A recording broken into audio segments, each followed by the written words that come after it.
He didn't even glance up from his artisanal coffee when he told me I was redundant.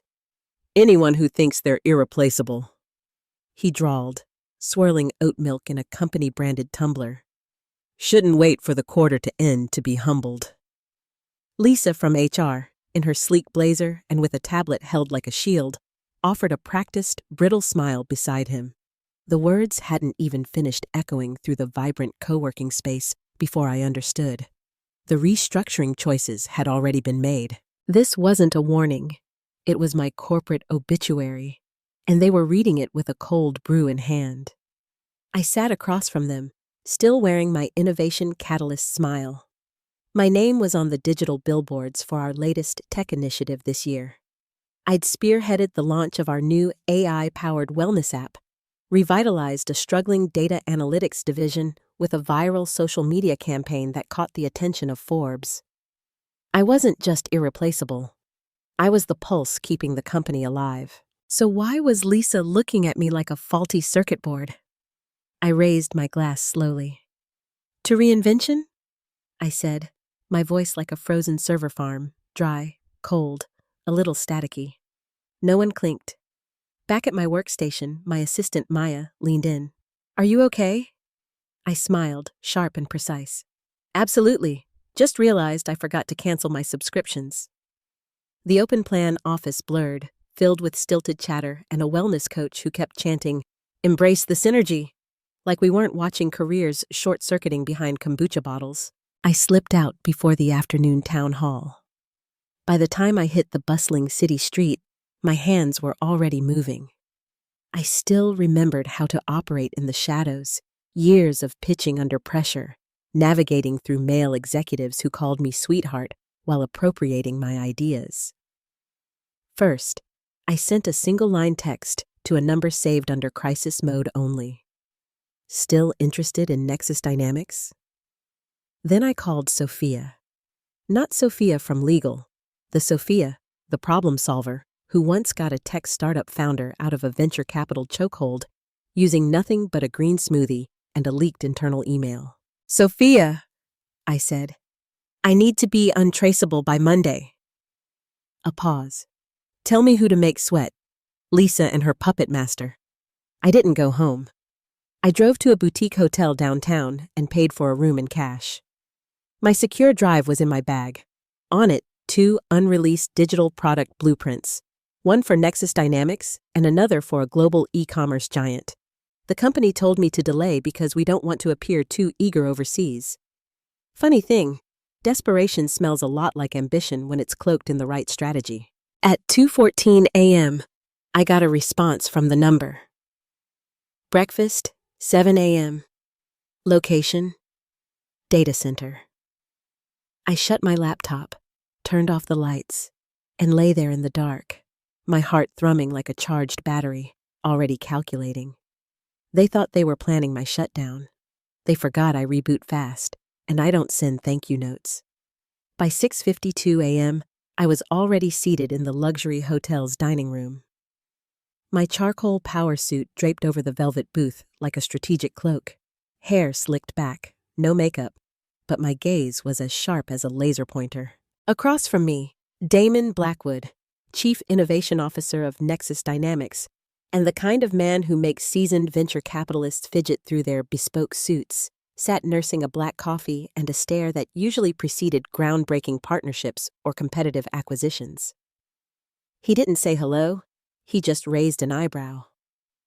I slid the secure drive across the table like it was classified intel. "No pitch deck," I said. "No preamble, just outcomes." He took it, plugged it into his tablet without ceremony, and started scrolling. I didn't blink while he reviewed. I wanted him to see the AI integration, the user experience flow, the predictive analytics, the 6-month growth projections. At minute 4, he smirked.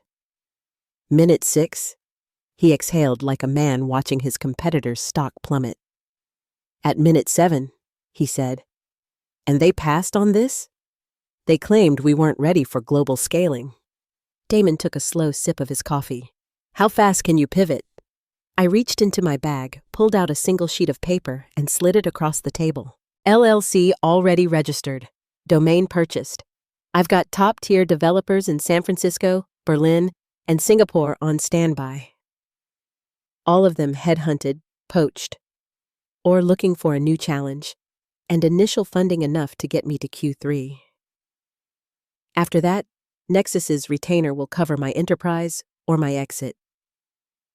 He leaned back, staring at me like he was trying to decide if I was a calculated risk or an unstoppable force. Then he nodded once. I want exclusivity. You ghost your old firm. No client poaching. No public statements. Done. And if you underperform, I'll ensure you disappear from the tech landscape. I smiled. You'll have to catch me first. By 7:34 a.m., I was back in my car, driving through the morning rush hour. Adrenaline felt like code running through my veins. I didn't go home. I didn't even change. I went straight to the old office because I had unfinished business. The same HR woman, Lacey, was already there. Her heels clicked like data keys on the polished concrete floor. She passed my old desk, didn't even look at me, probably assumed I'd be scrambling for recommendations. She was carrying a green juice and a folder labeled Q4 Performance Reviews. She made it 4 steps past me before I said, "You forgot something." She turned, a plastic, rehearsed smile ready. "Oh?" I held up a small white envelope, unsealed, just closed enough to feel ominous. "What is that?" she asked, eyes narrowing. I stood, walked it over, and pressed it to her chest. It's what being indispensable looks like when you're on the wrong side of the contract. And then I walked straight into the executive boardroom. No invitation, no agenda. The CEO, Greg, still nursing a hangover from his investor gala, looked up, confused. "Do you need something, Zara?" he asked. I left my access card on the table. "No, you do." He blinked. I dropped the second envelope beside it, stamped, addressed, the Nexus Dynamics logo gleaming. Damon Blackwood's signature on the bottom. Their biggest client? Gone. By the time I reached the elevator, the room was dead silent behind me. It was only 8:03 a.m. The business day hadn't even started yet. For them, it was already over. The panic didn't set in until 9:17 a.m.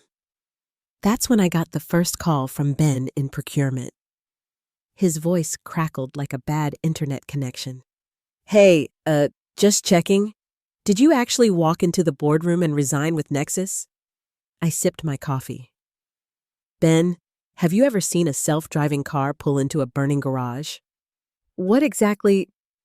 I hung up. By 9:34, my inbox looked like a system error log. Half the department was sending cryptic messages. "We need to talk. Can we meet? I always admired your strategic thinking." That last one came from Jessica. The same Jessica who once told a junior analyst I only got promoted because I networked at tech conferences. At 10:01, Greg emailed. Subject line, "Urgent. Please call me immediately." No body text. I ignored it. Instead, I walked 3 blocks to a building that used to house a high-tech incubator.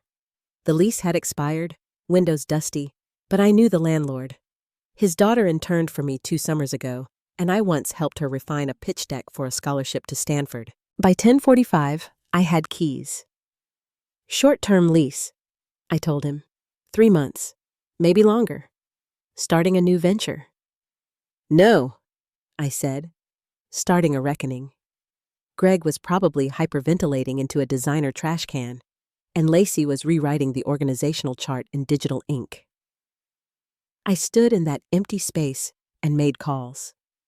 Real ones, not groveling, not grasping, calls with teeth. Chloe in Seattle, a UX design prodigy with an unparalleled user-centric approach. David in Dubai, a media buyer with an instinct for viral content like it was a sixth sense, on board. Even Olivia, who once left the company in tears after being publicly called too emotional by Lacey during a product review. "Are we allowed to use strong language in client presentations?" she asked.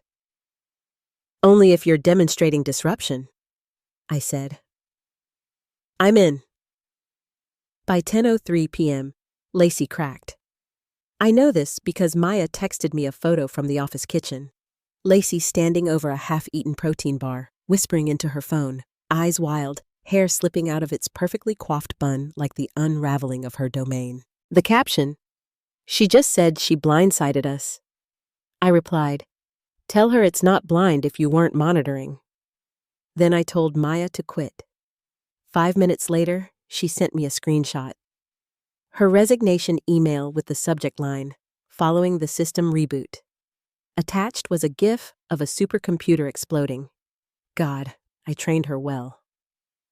At 2:46 p.m., I received an email forwarded by Sophia. Subject, Urgent Client Retention Strategy. Sender, CFO. The thread was frantic. Words like damage control, PR fallout, legal containment. My favorite part, Greg had scheduled an emergency company-wide video conference for 4:30 p.m. I smiled. They thought the storm had passed. I hadn't even started deploying the code yet. By 4:27 p.m., I parked across the street from my old office building, engine purring like it didn't know we were preparing for a digital war. From where I sat, I could see the 10th floor conference room glowing like a fishbowl, packed with executives, eyes down, jaws tight. People who had watched me give everything for this company now clinging to life rafts built out of buzzwords. Video conference in 3 minutes. Cue the funeral music. My phone buzzed. Sophia, go. I stepped out of the car, not in designer heels, but in combat boots, steel-toed, black leather, the kind you wear when you anticipate resistance.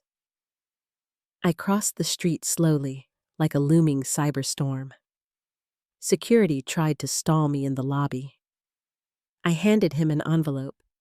Inside, a letter from my legal team, time-stamped, confirming my resignation had been voluntary, with no non-compete clause enforceable under California state law. Also, inside, a list of every client I'd personally managed in the last 6 quarters, and a small sticky note that said, "You might want to forward this to your general counsel." He didn't stop me. By 4:32 p.m., he was standing outside the boardroom, watching through the glass like a digital ghost. Greg was at the podium, tugging at his collar, explaining organizational recalibration and forward-thinking synergy in the kind of tone you use when the data breach has already hit. Lacey stood near the door, arms crossed, looking like she hadn't slept since the last tech bubble burst. I knocked, not loud, just enough to fracture the moment. Heads turned, then silence. Greg blinked. "Zara, you're no longer with the company? You can't—" I opened the door. "You don't get to say my name anymore," he stuttered. "This is a closed meeting." "No, it's a memorial, and I brought the eulogy." I stepped in. I dropped a printed email chain on the table, dated last month, forwarded from a sympathetic insider in legal. Subject line, "Can we let Zara go after Q4? She's too assertive in pitch meetings." Attached was a reply from Lacey. "Let her finish the Nexus rollout, then we cut." Gasps. One audible, "Unbelievable!" Jessica covered her mouth like the scandal might be contagious. Greg tried to speak. I raised a finger. I didn't come to argue. I came to say thank you. Lacey laughed, short, brittle. For what? For reminding me I was never part of this exclusive club. For ensuring I had nothing left to lose. I looked around the room. Eyes darted, breaths held. You just lost your biggest client, your brightest talent, half your development team by sunrise. I turned to leave, but paused. "Oh, and Lacey?" She didn't answer. I smiled. "You might want to check social media." I left them in silence. By the time I hit the elevator, the video was already at 24,000 views. A screen recording of the leaked email thread layered over a photo of me in that power suit from the company retreat, captioned, When they try to bury your innovation, but forget you're a damn seed. I got back to my car and didn't even bother starting it. Just sat there. Buzz, buzz, buzz. 3 new client inquiries. 7 job offers. 1 message from Sophia. Monday, we take the rest. The storm wasn't over. It was just starting to flood. Monday, 6:11 a.m., Damon pulled up in a midnight blue electric SUV with plates that read VRTUL pitch and the engine purring like it had diplomatic immunity. He didn't get out. He just rolled the window down and slid aviators onto his face like this was a classified extraction. "Get in," he said. "It's time to pick at their carcass." The drive to the new office, if you could call a half-renovated tech incubator an office, was fast and silent. He didn't ask if I had slept. We both knew I hadn't. I'd spent the night drafting contract language so airtight it could survive re-entry. Our first official day, and I already had 3 NDAs signed, 4 creative proposals out, and 2 recruiters on hold with resume filters set to wounded and brilliant. He parked out front, cut the engine. "Your move," he said. Inside, the place smelled like fresh paint and destiny. Folding tables, a whiteboard with yesterday's caffeine fingerprints, and on the floor in the center of it all, a stack of printed resumes. Names I remembered, some I didn't, all of them exiles. We called the meeting the Convergence, not an orientation, but a war council. They came one by one. By noon, 15 of them, all casualties of the Lacey Gregg regime. "Why now?" someone asked. I looked around. Concrete floors, peeling paint, dreams still duct-taped together because they forgot who we were. "So now we remind them," I said. And then, almost like clockwork, ding! David, our media whisperer, stood. "We've got movement." He pulled the feed onto the projector. Greg in front of a mic, a press junket probably meant to ease shareholder anxiety, a soft PR cleanse. "We're excited about new directions. Our team remains strong." Ms. Harper's departure was voluntary. Damon muttered, "Mutually beneficial." Greg continued. Then came the question that turned the air in the room solid. "What about the leaked emails accusing your team of targeting a female executive for removal post-major client acquisition?" Greg froze, visibly. "We don't comment on internal—" A reporter cut him off. "Would you like to comment on the hashtag currently trending number 3 in the country, #Zara effect?" The room around me erupted. Maya, now officially on board, grinned like someone just gave her a tank. "They're calling you the disruptor queen in a good way." I blinked. "That doesn't sound like a good way." "No," she said, typing furiously. "It's delicious." By 3:00 p.m., I was booked on Tech Talk Live, a Fast Company podcast, and some upstart YouTube channel hosted by a guy who looked like a retired hacker but had 2.7 million subscribers. At 5:00 p.m., Sophia sent a file. Subject: Unraveled. Contents: confidential memos, panic forwarded between Greg, Lacey, and legal, all time-stamped within hours of Friday's implosion. One line stood out. "If she has nexus, we're bleeding." And bleed they did. By 6:30, I got a text from a blocked number. "You made your point. Let's talk." I stared at it for a long time. Then I replied, "I'm not done making it yet," and pressed send with the same finger they used to point me to the exit. Tuesday, 7:42 a.m., Lacey showed up outside my new office building like a door-to-door regret saleswoman. No appointment, no shame, just a camel trench coat, oversized sunglasses, and desperation bleeding through her foundation. Maya spotted her from the upstairs window. "Guess which ghost decided to haunt us?" "Let her in," I said. I like my apologies in person. Lacey stepped inside and instantly recoiled at the exposed beams and scent of ambition. The walls weren't finished, but the energy was palpable. Screens alive with edits, voices pitching, espresso machine hissing like it was caffeinated with revenge. She tried to smirk. "So, this is your operation?" I leaned against the front desk. "Welcome to the aftermath." She didn't sit, just hovered like a bad software review. "I came to offer a mutual benefit," she said. I motioned for her to continue, mostly to enjoy watching her squirm. "Greg's unraveling," she said quickly. "Boards talking restructuring. He's looking for a deal, a way out, quietly. We were wondering if you'd consider easing off the gas." "We?" I asked. "You mean the people who drafted my exit before I'd even finished saving Q4? Lacey didn't blink. "You got what you wanted. Humiliated us. Taken our biggest client. What's left to prove?" I leaned in.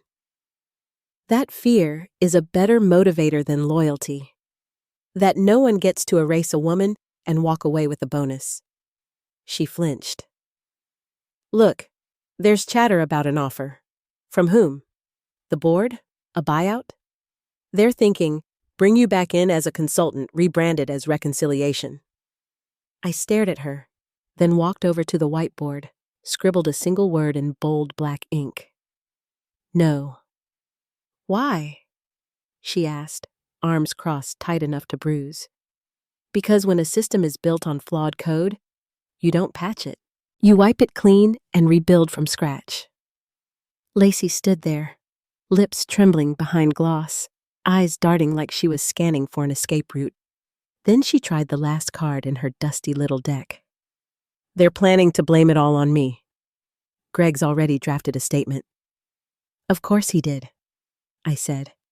"You taught him well." Silence.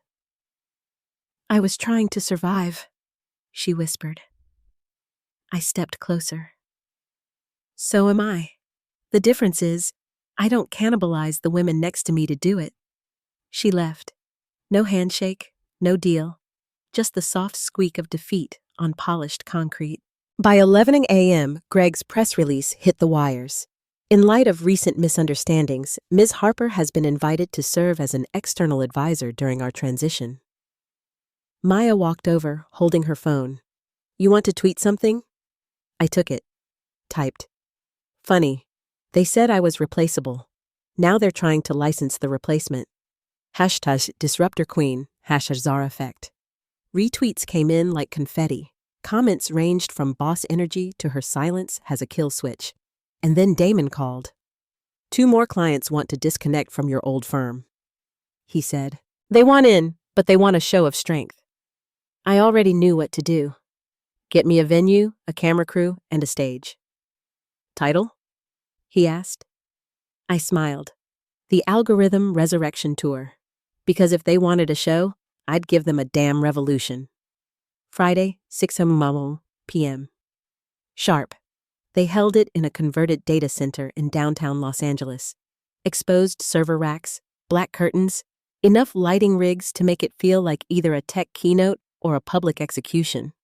My name wasn't on the promo, just a hashtag, #Zara effect. No press list, no live stream, just 50 chairs, 25 of which were filled with the most powerful CMOs in the West Coast tech scene.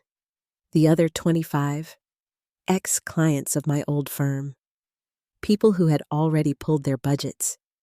People who had paused, waiting to see if I'd succeed or crash. I walked out to no music, just my footsteps and a silence that snapped like a severed fiber optic cable. Behind me, a projection screen showing only one image. Greg's quote from last quarter in 72-point font. "One person doesn't make a company, especially not in heels." First words out of my mouth. Let's test that theory. The next 20 minutes, I laid out our platform. A lean innovation collective with global reach, built not on hierarchy, but velocity. Contracts structured around performance, not politics. We called it Ascend Digital. I didn't smile once. At the end, I said, "We don't offer deliverables. We deliver outcomes. If you want polished decks and bloated agencies, you know where to find them. If you want disruptive innovation, welcome to the blaze. Applause. Not polite, not performative, hungry. Damon stepped out after me, took a handful of private meetings in the green room, and by 8:30 p.m., we had 5 signed letters of intent, including a legacy software account that had once told me I was too aggressive for Silicon Valley sensibilities. Silicon Valley just got louder. I was halfway through a celebratory gin and tonic when Maya barged into the dressing room.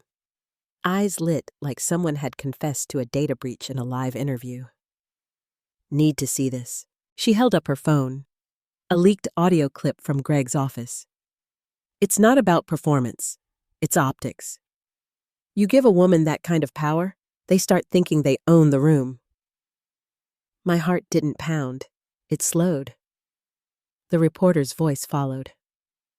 So, the emails weren't just strategic, Greg? She was never supposed to stay? She was bait to draw in clients, then pass them off to someone who could manage the relationships properly? Silence. Lacey's voice. You mean a man? Exactly. The clip ended. By 9:00 p.m., it had gone viral. By 10:15, Greg was trending #1 in the country. Bait and fired. And by 11:00 p.m., Sophia called. They want a response. Statement? Interview? Your pick. I looked out the window. Across the street, the old agency building stood tall, hollow now, cold, lit from the top floor only. Greg's office. Send them my schedule, I said, then light the fuse. Because tomorrow wouldn't be about defense. It would be about demolition. Saturday, 8:00 a.m. The street outside the old agency was already cordoned off. Reporters, protesters, ex-employees holding coffee cups like torches. One of them waving a cardboard sign that read, "Replaceable this." Inside, Greg was barricaded in his glass corner office, blinds half drawn like a CEO negotiating with karma. Their legal team was reportedly on hold with 4 different firms. HR, radio silent. Lacey's LinkedIn had quietly updated to career break. I didn't knock, didn't announce myself. I walked straight through the lobby like I still owned the blueprints. Security didn't stop me. One of them nodded. The other offered me a mint. I took it. Elevator up, 30 seconds of silence, thick enough to process data. When the doors opened, Greg was already waiting. His tie was crooked, shirt wrinkled. The kind of man who had once made 6 women cry in one fiscal quarter now looked like he'd aged 10 years in 48 hours. You've made your point, he said without greeting. Not quite. I walked into his office, stood at the window, looked out over the city he used to command. He closed the door. What do you want? I turned, dropped a document on his desk. A notarized purchase offer for the firm, not the brand, the building, the client list, the legacy. Greg stared. You want to buy me out? No, I said. I want to erase you. He scoffed. It's not that simple. You don't have the capital. I smiled. Damon does. So does Nexus. So does half your former board who now believe in outcomes over optics. He slumped into his chair. You won't get approval. I leaned over the desk. You're assuming this is still a negotiation. He reached for the offer. There are still terms to discuss. I placed a small black object beside the paper. A flash drive. Everything you said, every internal memo, every timestamp manipulation, already secured, already duplicated. One copy goes to the press, another to every client still on the fence. And the third, I leaned in, that one plays on a loop at next year's Women in Tech Leadership Gala. He didn't touch the paper. He just said quietly, You're going to ruin me. I straightened my suit jacket. You did that yourself. I'm just writing the epilogue. When I walked out, the cameras were waiting. Someone asked, Is it true you're taking over the company that pushed you out? I paused, smiled.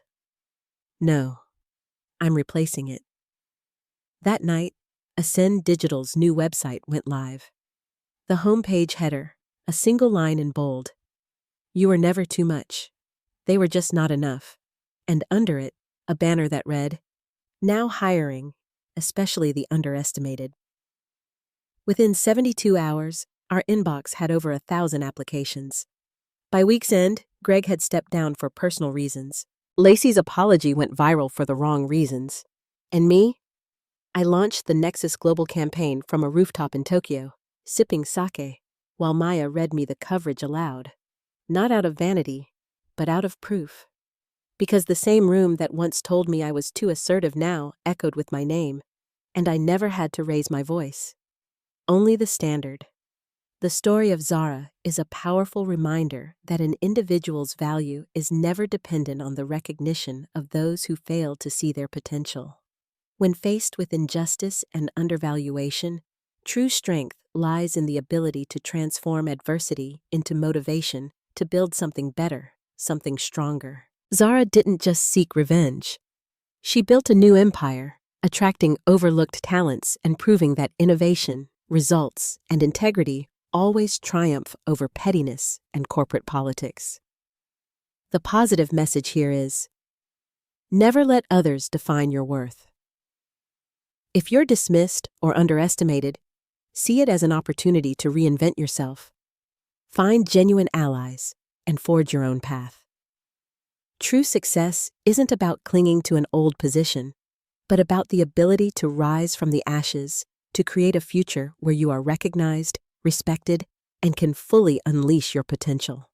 Remember, sometimes the biggest setback can be the most powerful catalyst for exponential growth.